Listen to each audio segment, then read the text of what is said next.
Hello students, good morning to all of you. Today we will continue the topic of पोजोलॉजी. आज हम discuss कर रहे हैं जो बचा हुआ रिमेनिंग अमाउंट का जो टॉपिक था हमारा पोजोलॉजी, उसको आज हम डिस्कस कर रहे हैं अगेन. ओके ये हम पीडीएफ कल भी हम सेंड कर चुके हैं और आज फिर हम अगेन वापस से पीडीएफ सेंड कर रहे हैं क्योंकि बचा हुआ रिमेनिंग अमाउंट जो पीडीएफ में बचा था वो आज हम डिस्कस कर रहे हैं पोजोलॉजी का. ओके हमने ये डिस्कस किया था कि कौन कौन से पोजोलॉजी क्या होता है. सबसे पहले देख लेते हैं. पोजोलॉजी दो वर्ड से मिलके बना हुआ है. ओके दो वर्ड कौन कौन से? Pozzo plus logos. Okay Pozzo और लॉगस दो वर्ड मिलके बना है पोजोलॉजी. और पोजोलॉजी एक जो होता है वो ग्रीक वर्ड होता है that means to make the formulation. आप कोई डोजेज फॉर्म बनाते हैं वो पोजोलॉजी के अंदर आते हैं.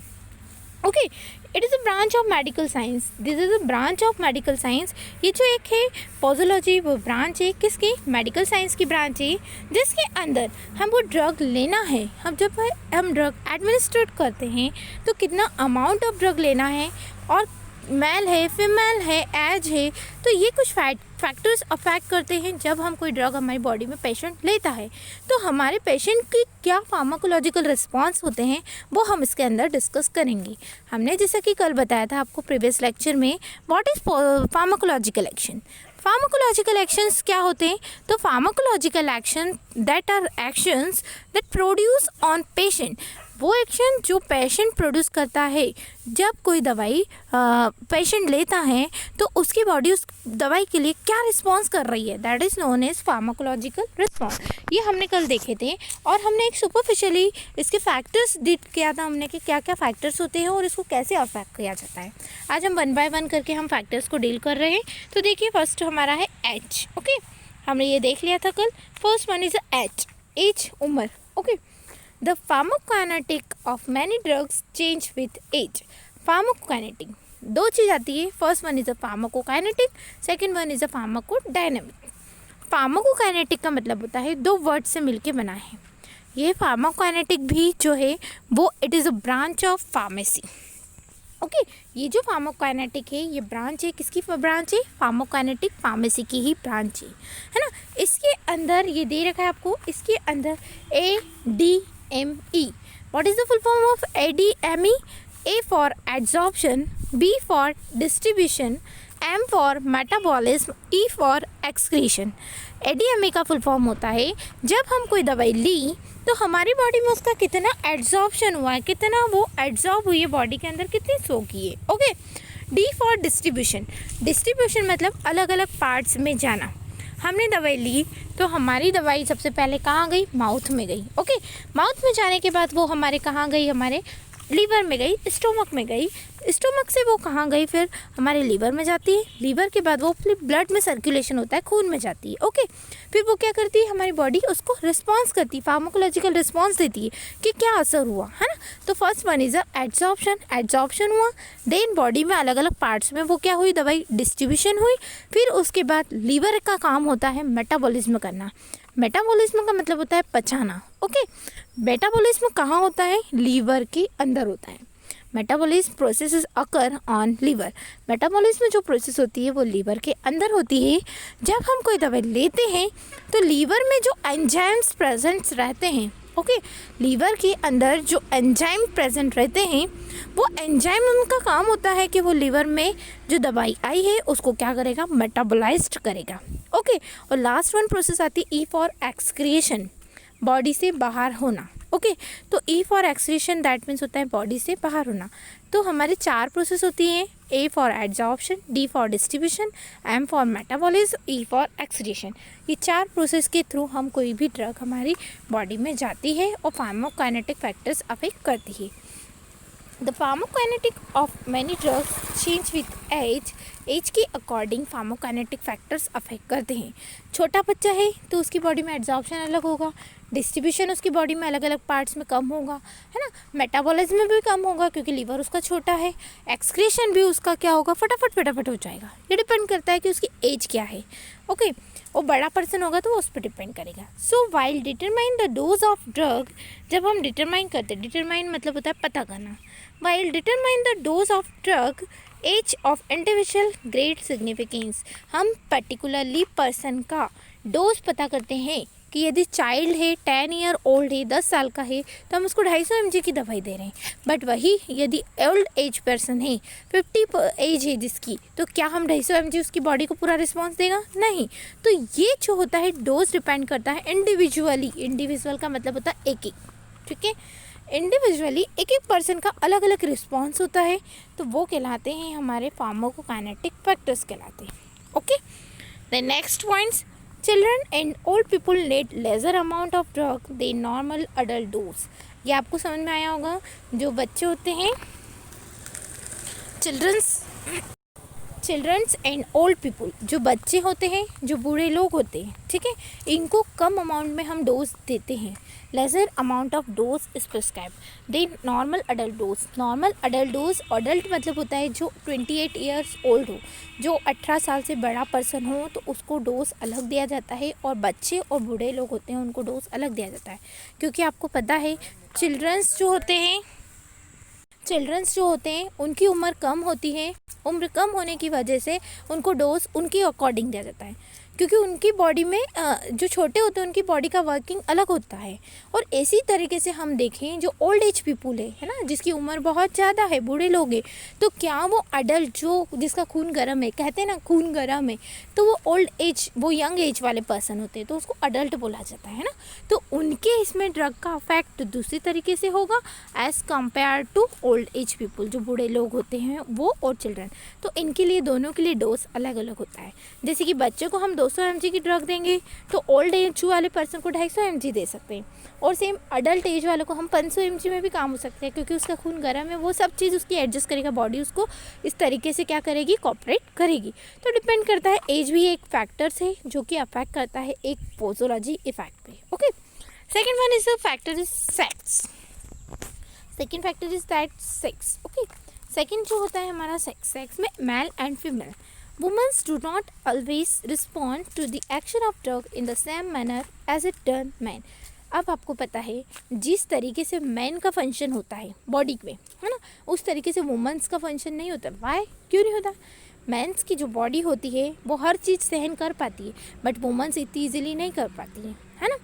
देखिए जस्ट एग्जांपल हम देखते हैं, मॉर्फिन, है ना, गांजा, भांग, चरस, ये यदि वुमेन्स खाएगी, जरा सी खाएगी, तो उनको बहुत ज़्यादा सैडिशन हो जाएगा, नींद आने लग जाएगी और नशा बहुत जल्दी होगा। बट यदि हमारा फीमेल्स की जगह कंपेयर करें, हम मेल ले लें यदि कोई, तो उसकी बॉडी इतनी जल्दी रिस्पॉन्स नहीं करती है।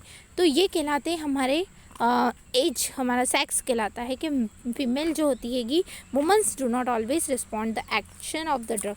हर दवाई का एक्शन नहीं देती है womens as compare to man. Man फटाफट उसका एक्शन शो करते हैं। एग्जाम्पल है मॉर्फिन एंड बार्बिचुरेट्स में produce more excitement before the sedation. Morphine और barbiturates, this are the drug, ये दोनों जो है दवाइयाँ होती हैं, ये क्या करती है, सैडिशन कॉज करती है, नींद आने के लिए, है ना, बहुत ज़्यादा। मोर एक्साइटमेंट बिफोर द सेडिशन, नींद आने के पहले बहुत ज़्यादा एक्साइटमेंट क्रिएट करती हैगी, है ना। तो इस टाइप की ड्रग्स भी जो होती हैं, जैसे कि वुमेंस में ये काम होता है, तो हम इस तरीके की ड्रग्स का हम एग्जांपल इसके अंदर क्या कर रहे हैं, डील कर रहे हैं। Special care should be taken when the drug are administered during the pregnancy and lactation. Okay, special care should be taken, आपको बहुत ज़्यादा ध्यान रखना होता है ना। Special care should be taken, आपको बहुत ज़्यादा ध्यान रखना होता है। किस केस में? जब वुमेंस क्या है, प्रेगनेंसी के केस में। वुमेंस जब क्या है, प्रेग्नेंट वुमन है, तो उसमें बहुत ज़्यादा आपको क्या करना होता है, स्पेशल केयर लेनी होती है। क्योंकि जब ड्रग यदि कोई वुमेंस लेती है, तो उसको साइड इफ़ेक्ट, बच्चे को साइड इफ़ेक्ट होने के बहुत चांसेस होते हैं। ओके, तो जब वुमेंस क्या है, प्रेग्नेंट वुमन है, तो वो हर दवाई नहीं ले सकती है, क्योंकि यदि वो लेगी तो उसके बच्चे को कहीं ना कहीं प्रॉब्लम क्रिएट कर सकता है। Okay, second one is a lactation. इसमें एक वर्ड दिया गया है लैक्टेशन, आपको दिख रहा है, लैक्टेशन एक वर्ड दिया है। लैक्टेशन का मतलब होता है जब माँ दूध पिलाती है बच्चे को। ओके, जब ब्रेस्ट से मिल्क एक्सक्रीट आउट होता है, तो वो प्रोसेस लैक्टेशन कहलाती है ना। तो उस केस में भी क्या होता है, जब कोई माँ दवाई ले रही है और वो अपने बच्चे को दूध पिला रही है, तो उसका इफ़ेक्ट उस बच्चे को भी होने लगेगा दवाई का। तो जब प्रेग्नेंट वुमन है और जब फीडिंग कर रहा है, मदर जब बच्चे को फीडिंग करा रही है, उस केस में उसको स्पेशल केयर लेना होती है दवाई लेते वक्त। ओके, तो ये डिपेंड करता है sex. Okay, third one is a body weight. Body weight वजन। ओके, हम बॉडी वेट की बात करें तो वजन है ना।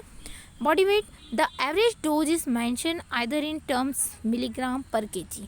हम एवरेज डोज की बात करें, एवरेज मतलब प्रतिशत वाली बात कर रहे हैं ना। एवरेज डोज की बात करें हम तो 1 किलो के लिए हम mg देते हैं, mg के अकॉर्डिंग देते हैं। यदि 10 किलो का वजन है तो 10 mg दिया, 500 mg दिया, 200 mg दिया, इस तरीके से दवाइयाँ दी जाती है। Total single dose for adult weighing between 50 to 100 kg।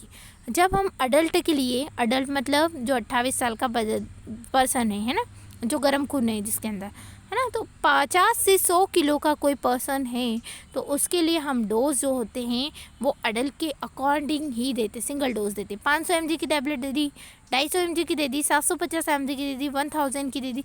तो ये डिपेंड करता है उसकी बॉडी वेट, उसका वेट कितना है, 100 किलो है या 10 किलो है या 20 किलो है, उसके अकॉर्डिंग हम क्या करते हैं, वेट देते हैं। क्यों? बिकॉज टॉलरेंस है ना, वो उसकी सहन करने की क्षमता कितनी है, उसकी बॉडी की कितनी सहन करने की क्षमता है, इसलिए हम क्या करते हैंगे, एवरेज बॉडी वेट के अकॉर्डिंग हम दवाई उसको देते हैं। Okay, then next come from the next point, route of administration. Next point is that route of administration, लेने की तरीके। रूट मतलब किस रास्ते से हम दवाइयों को ले रहे हैं, वो भी एक डिपेंड करता है factors. First one is intravenous. Intravenous doses of drug are usually smaller than oral doses. आपकी बात करें हम, इंट्रावेनस मतलब होता है इंजेक्शंस के थ्रू देना दवाई, और ओरल की बात करें तो ओरल में जहाँ आप 500 mg दवाई दे रहे हैं किसी पर्सन को, और हम इंजेक्शन की बात करें तो इंजेक्शन तो 10 ml, 5 ml, 2 ml, 3 ml में भी काम हो जाता है। By because intravenous injection is goes to, कहाँ जाता है वो, direct goes to the blood. Direct कहाँ एंट्री होती है, आईवी इंजेक्शन हम देते हैं, वैंस के अंदर इंजेक्शन देते हैं तो वो ड्रग कहाँ जाती है, डायरेक्टली ब्लड के अंदर जाती है। तो ब्लड के अंदर जब दवाई जाती है तो वो तुरंत असर देती है। ओके, जब ब्लड में यदि एक्शन हो रहा है, दवाई जा रही है तो वो तुरंत एक्शन देगा, that is fastly action. Okay, तो वो इंट्रावेनस इंजेक्शन कहलाते हैं। तो intravenous doses of drug usually smaller than oral doses. Intravenous में हम डोज कम देते हैं क्योंकि वो डायरेक्ट ब्लड कहाँ जाते हैं, ब्लड में जाती है डायरेक्ट दवाई, इसलिए हम कम देते हैं dose. Because drug administered intravenously enter the blood stream directly. अभी हाल आपको पता है कि ड्रग जो होती है वो डायरेक्टली कहाँ जाती है, इंट्रावेनस के अंदर जो है वो ड्रग जाती है। Due to this reason onset of drug action is quick. Onset का मतलब होता है फास्टली एक्शन। जब दवाई हमारे ब्लड में जा रही है, आईवी में जा रही है, इंट्रावेनस के थ्रू ड्रग डायरेक्टली ब्लड में जा रही है तो onset action is fast. Onset action का मतलब होता है तुरंत असर देना। जब आपने कोई इंजेक्शन के थ्रू दवाई ली है तो वो दवाई सीधे कहाँ जाती है, ब्लड स्ट्रीम में जाती है, सीधे खून में जाती है, तो फास्टली एक्शन तो होगा। जब हम इमरजेंसी केस में हम कोई दवाई देते हैं तो इमरजेंसी केस में क्या बोलते हैं हम डॉक्टर से, इंजेक्शन लगा दो, इसको जल्दी असर हो जाएगा, इसको फास्ट एक्शन होगा। बाय क्यों फास्ट होगा, बिकॉज क्योंकि ये जो है drug directly goes to the blood stream. Drug जो होती है वो कहाँ जाती है, सीधे और सीधे ब्लड के अंदर जाती है, उसमें कोई मेटाबॉलिज्म नहीं होता है। जबकि हम ओरल यदि दवाई लेते हैं तो ओरल जब दवाई लेते हैं तो वो लीवर में जाती है, तो लीवर में जाती है तो एंजाइम उसको क्या कर देता है, मेटाबोलाइज कर देता है। मेटाबोलाइज करना मतलब एंजाइम उसको खा लेते हैं इस तरीके से, तो वो पूरी की पूरी 500 mg उस ड्रग की यूज़ नहीं हो पाता है।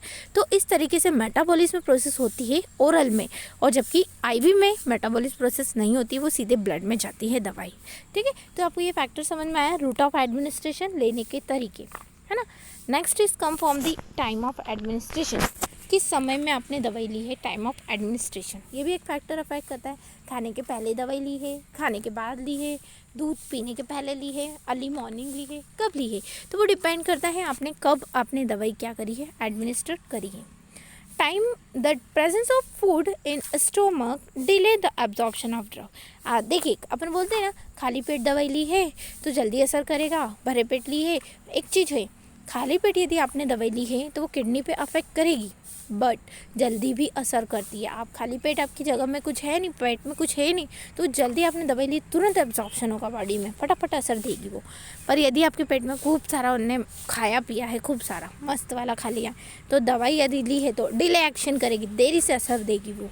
ओके, तो presence of food in stomach delay the absorption of drug, यदि आपने कुछ खाना खाया है तो आपको एक्शन ड्रग का क्या होगा, देरी से मिलेगा, डिले मिलेगा। ओके, नेक्स्ट है the drug are more rapidly absorb from empty stomach, drug जब खाली होगा हमारा पेट, वो बहुत जल्दी क्या होगा, इसका एब्जॉर्प्शन होगा। खाली पेट में ड्रग जो है वो जल्दी एक्शन देती है, भरे पेट में देर से देती है ना। So the amount of drug which are many effective when taken before a meal may not be too much. So the amount of drug which are effective, तो इस टाइम पे ड्रग जो है बहुत ज़्यादा इफेक्ट शो करेगी before the meal, खाने पीने के पहले, may not be too much, ज़्यादा इफेक्ट नहीं करेगी। इफेक्टिव when taken during और आफ्टर मील, है ना, खाने के पहले खाने के बाद ये भी एक इफेक्ट देता है। जैसे कि फॉर एग्जांपल थायराइड की गोली हमेशा कब दी जाती है, अर्ली मॉर्निंग, सुबह सुबह जब कुछ भी नहीं खाते हैं जब देते हैं। वाई, क्यों देते हैं, because action is fast. Thyroid की दवाई हमेशा जब दी जाती है खाली पेट, आपको कुछ नहीं खाना होता है और आपने दवाई ली है तो आपको असर फटाफट होगा। तो थायराइड की दवाई क्या होती है, बिना कुछ खाए पिए खाली पेट आपको दवाई लेना होती है।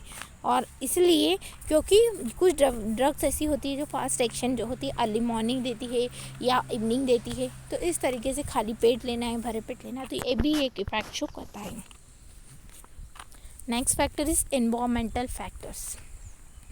एनवायरमेंटल फैक्टर्स मतलब दिन में ले रहे हैं, रात में ले रहे हैं, मॉर्निंग में ले रहे हैं, कब ले रहे हैं।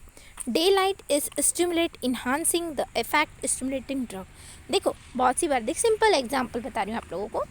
जब हम ठंड में हमको भूख ज़्यादा लगती है, क्यों होती है ऐसा, ठंड में बहुत ज़्यादा भूख क्यों लगती है, क्योंकि धूप है ना, सनलाइट जो होता है, आप धूप लेते हैं तो आप घूमते फिरते रहते हैं, तो उसके इफ़ेक्ट की वजह से हमारा जो खाना होता है वो जल्दी जल्दी पचता जाता है ना, तो हमको भूख जो होती है फास्ट लगती है। वाई, क्यों लग रही है, क्योंकि सनलाइट इफ़ेक्ट दे रही है। तो इन्वायरमेंटल फैक्टर्स, गर्मी में हमको भूख ज़्यादा नहीं लगती, खाना ज़्यादा नहीं खिलाता है गर्मी की वजह से, तो ये भी एक फैक्टर्स अफेक्ट करता है दवाइयों के लिए। Day light is stimulate enhancing the effect of stimulating drug. Stimulating का मतलब होता है उत्तेजित होना, है ना। दिन की लाइट रहती है तो खाना जो है हमारा, जो जल्दी से जो ड्रग्स होती है वो क्या होती है कि फास्टली एक्शन इफेक्ट देती है, पर एज़ कम्पेयर टू डार्कनेस, रात की वजह कुछ दवाइयाँ ऐसी होती है दिन में ज़्यादा इफेक्ट शो करती है कि नींद आना रात में होता है, नींद आने की दवाई रात में ज़्यादा इफेक्ट देती है, या सैडेशन कॉज करती है, हिप्नोटिक्स इफेक्ट देती है, सैडेटिव इफेक्ट देती है, तो ये इफेक्ट होते हैं नींद वाले, ठीक है, सैडेशन कॉज करना, है ना। Emotional factor, females are more emotional sensitive, male require less dose surrender. बहुत सी बार इमोशनली जो फीमेल्स होती है वो लेस इफेक्टिव होती है। इमोशनली दैट मीन्स नर्वस हो जाना, तो नर्वस में उनको दवाइयाँ जो होती हैगी वो क्या है, कम डोज में भी वो फटाफट असर करती है। पर हम बात करें मेल की बात करें तो मेल जो होते हैं उनको क्या होता है, ज़्यादा डोज देना होता है, ज़्यादा डोज दोगे तो ही उनको दवाई असर करती है। तो इमोशनल मतलब नर्वस सिस्टम का मतलब आपको समझ में आ गया है किस तरीके से नर्वस फीमेल्स होती है बहुत जल्दी नर्वस हो जाती है, तो उनको दवाई जो होती है वो हो सकता है देर से असर करे या हो सकता है जल्दी असर करे, तो वो भी एक इमोशनल भी एक फैक्टर्स होता है जो ड्रग देने का। Then comes from the next slides accumulation मतलब इकट्ठा होना। ओके, एक्यूमुलेशन मतलब होता है इकट्ठा होना, हमने पहले भी बताया है। एक्यूमुलेशन मतलब होता है इकट्ठी होना दवाई। जब हम फ्रीक्वेंसी में डोज लेते हैं, बार बार जब दवाई हम लेते हैं तो ड्रग हमारी बॉडी में क्या होती है, इकट्ठी होती है, बाहर नहीं निकल पाती, एक्सक्रीट आउट नहीं हो। The drug which are slowly excreted, वो ड्रग जो धीरे धीरे बाहर होती है, में built up sufficient high concentration in body, वो ड्रग जो बॉडी से कम देरी से निकलती है, बॉडी से बाहर नहीं हो पाती है, और आप उस केस में दवाइयाँ बार बार ले लेते हैं, फ्रिक्वेंसी में डोज ले लेते हैं, तो उस केस में क्या होता है, दवाइयाँ बाहर नहीं हो रही है और वो हमारी बॉडी में इकट्ठी होती जा रही है, एक्यूमुलेशन होता जा रहा है, इकट्ठी होती जा रही है ड्रग। तो उस केस में क्या होता है, हमारी बॉडी के अंदर टॉक्सिसिटी जो होती है वो क्या हो जाती है, इंक्रीज़ हो जाती है। तो कब होती है, the drug which are slowly excreted, वो दवाइयाँ जो देरी से क्या होती है, बाहर होती है बॉडी से, एक्सक्रीशन मतलब यूरिन के थ्रू बाहर होना। ओके, वो ड्रग जब धीरे धीरे बॉडी से बाहर होती है, जब जिसका हाई कंसंट्रेशन मतलब होता है दवाई का मात्रा ज़्यादा, बॉडी के अंदर दवाई की मात्रा ज़्यादा होती है तो वो क्या करती है, प्रोड्यूस टॉक्सिक इफेक्ट। वो कैसा इफेक्ट देती है, टॉक्सिक देती है। टॉक्सिक मतलब हमारी बॉडी के लिए खतरनाक होता है, टॉक्सिक इफेक्ट होता है। ओके, तो वो क्या करने लगेगा, सिम्टम्स कॉज करेगा if it is a rapidly administration for long time. दिन में आपको 3 बार दवाई दे दी, वो बॉडी से निकली ही नहीं है दवाई, तो क्या होगा, वो बॉडी में इकट्ठी होगी, और इकट्ठी होगी तो वो हमको कैसे इफेक्ट देगी, टॉक्सिक इफेक्ट देगी। तो ये कहलाते हैं हमारे toxicity at depend on concentration of drug. Okay, this occur accumulation of the drug. इससे क्या होता है, बॉडी में ड्रग जो होती है वो क्या होती है, एक्यूमुलेशन होती जाती है, इकट्ठी होती चली जाती है बॉडी में drug. Okay, then come from the next points, additive effect। additive मतलब दो दवाई साथ में ले रहे हैं और दोनों का इफेक्ट साथ साथ आ रहा है। when total pharmacological action 2 or more drug administered together equivalent to some their individual pharmacological action known as additive effect। additive effect का मतलब होता है जब हम 2 या 2 से ज़्यादा दवाई साथ में ले रहे हैं और उन दोनों दवाइयों का असर एक जैसा आ रहा है, सेम आ रहा है, कंसंट्रेशन उन दवाई का असर जो है, फार्माकोलॉजिकल रिस्पॉन्स दोनों का बराबर आ रहा है, तो वो इफेक्ट कहलाते हैं additive effect. Okay, additive effect क्या होते हैं, जब 2 दवाई हम साथ में ले रहे हैं और दोनों के फार्माकोलॉजिकल रिस्पॉन्स जो है वो सेम आ रहे हैं, तो वो इफेक्ट कहलाते हैं हमारे एडिटिव इफेक्ट कहलाते हैं। Okay, next one is a synergistic effect. Synergistic effect, 2 और more drug are used combination, या हम कॉम्बिनेशन में 2 या 2 से ज़्यादा दवाई हम यूज़ कर रहे हैं तो दोनों का एक्शन बढ़ जाए, इंक्रीज़ हो जाए। इंक्रीज़ मतलब होता है बढ़ना। जब हम 2 या 2 से ज़्यादा दवाई ले रहे हैं और दोनों के एक्शंस क्या हो जाए, इंक्रीज़ हो जाए, तो वो इफेक्ट कहलाता है सिनर्जिस्टिक कॉम्बिनेशन ऑफ ड्रग। जब हम दवाई कॉम्बिनेशन में ले रहे हैं तो दोनों का एक्शन क्या हो रहा हो, बढ़ रहा हो, तो वो इफेक्ट कहलाते हैं हमारे सिनर्जिस्टिक इफेक्ट कहलाते हैं। ठीक, एंटागोनिस्ट, जब हम कॉम्बिनेशन में 2 ड्रग ले रहे हैं तो एक ड्रग का इफेक्ट बढ़ रहा है, दूसरी ड्रग का इफेक्ट कम हो रहा है, तो उसको बोलते हैं एंटागोनिज्म। ओके, ये चीज़ क्लियर हुआ, सिनर्जिस्टिक और एंटागोनिज्म। सिनर्जिस्टिक मतलब combination of 2 drugs that increase the concentration. यदि हम कॉम्बिनेशन में 2 दवाई ले रहे हैं तो दोनों का एक्शन जो होगा वो क्या हो जाता है, बढ़ जाता है। बट यदि हम बात करें हमारा एंटागोनिज्म, तो एक ड्रग का इफेक्ट बढ़ रहा है, दूसरी ड्रग का इफेक्ट कम हो रहा है, तो वो कहलाता है हमारा एंटागोनिज्म कहलाता है। ठीक, यहाँ हमारा पोजोलॉजी चैप्टर जो है वो कंप्लीट हुआ और यहाँ हमारी यूनिट 1 जो है वो आज कंप्लीट हुई। ओके, यदि किसी को कोई भी डाउट्स है इस यूनिट से रिलेटेड तो प्लीज़ कांटेक्ट मी। आप मुझसे कांटेक्ट करें, कॉलेज में आए, पर्सनली मिलें, और यदि आपको नहीं समझ में आ रहा है तो आप बुक्स पूछिए, किस तरीके से आपको पढ़ना है, कैसे करना है, किस टाइप के क्वेश्चंस आते हैं। आप आगे एक बार कॉलेज में मिल सकते हैं, पर्सनली मैडम से कॉल करके पूछ सकते हैं।